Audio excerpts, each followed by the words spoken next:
Assalamualaikum warahmatullahi wabarakatuh. Alhamdulillah kita ketemu lagi.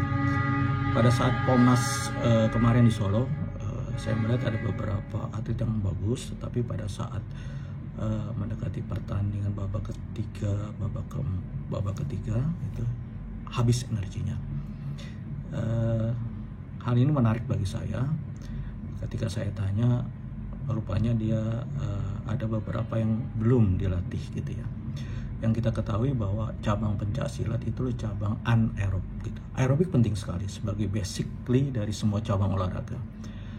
Anaerobik penting sekali. Nah, pertanyaannya, dia bertanya pada saya, Mas, gimana cara bentuk latihan-latihan yang untuk menghasilkan kemampuan anaerob gitu ya.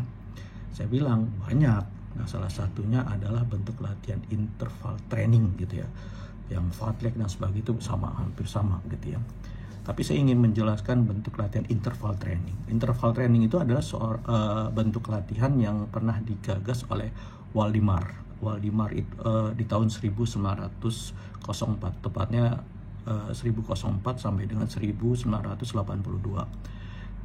Dan seorang dokter ahli fisiologi jantung bernama Hans Rendel di tahun 1930-an. Bentuk latihannya adalah digagas oleh dia adalah aktivitas intensitas tinggi, kemudian istirahat, aktivitas tinggi lagi, istirahat gitu ya. Makanya disebut dengan latihan dipotong-potong. Bagaimana bentuk latihannya gitu ya? Banyak gitu. Kalau kita mengacu ada beberapa referensi, saya coba mengungkapkan referensi interval training. Misalnya yang digagas oleh Gersler dan Rendel di tahun 1930-an. Yaitu dengan bentuk berlari 100 meter sampai dengan 400 meter, 100 meter, 100 meter, 100 meter gitu. Aktivitas istirahat, atau bisa sampai dengan 400 meter. Lari 100 meter dengan lari 400 meter itu intensitasnya tinggi.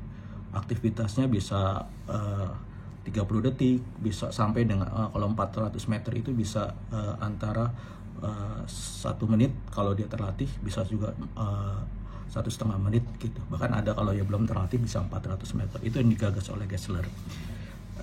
Restnya mulai dia ke repetisi kedua, dia dengan denyut nadi diturunkan, istirahat, denyut nadi ke 120 dihajar lagi, pak, lari lagi. Itu yang digagas oleh Gersler. Ada lagi pendapat yang digagas oleh Fox dan Matthew di tahun 1981. Fox dan Matthew itu seorang ahli yang menganggap buku tentang fisiologi olahraga. Sama, manfaat dari interval training di dalam bukunya itu menceritakan bahwa dia meningkatkan VO2 max juga gitu ya, interval training. Tapi dia juga mampu meningkatkan toleransi asam laktat gitu ya. Nah, ini penting sekali. Dia bentuk latihannya ada interval panjang dan ada interval pendek gitu ya. Ada interval panjang misalnya dia lari misalnya 2-3 menit gitu. Sama, berarti lari 400 meter interval atau aktivitas nendang pang selama 2 menit. Itu yang disebut dengan interval panjang. Dan ada interval pendek gitu. Interval pendek tuh misalnya 15 sampai dengan 30 detik aktivitasnya papak gitu ya, atau dengan nendang sansak, istirahat masuk lagi gitu. Parameternya dengan denyut nadi, heart rate-nya gitu. Itu yang digagas oleh Fox. Atau dengan Anda mau pakai teorinya Bompa itu mengenal istilah hampir sama dari beberapa ahli dia, tapi menggunakan istilah extensive interval training ya, dan intensive interval training ya. Di Bompa itu ada low intensity dan high intensity. Atau Anda mau menggunakan teorinya Kenny ya di tahun 2015, hampir sama. Dia menggunakan heart rate-nya mesti 85 sampai dengan 100% dari heart rate maksimal. Berapa heart rate maksimal manusia? 200. Berarti kalau 85-nya kurang lebih dia bermain 170 180 gitu ya.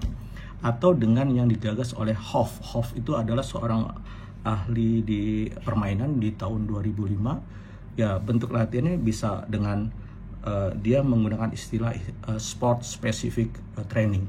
Jadi kalau di sepak bola kita pernah kenal yang namanya small set game, tak gitu ya. Tempatnya kecil, itu adalah bentuk-bentuk latihan interval training. Oke, selamat mencoba.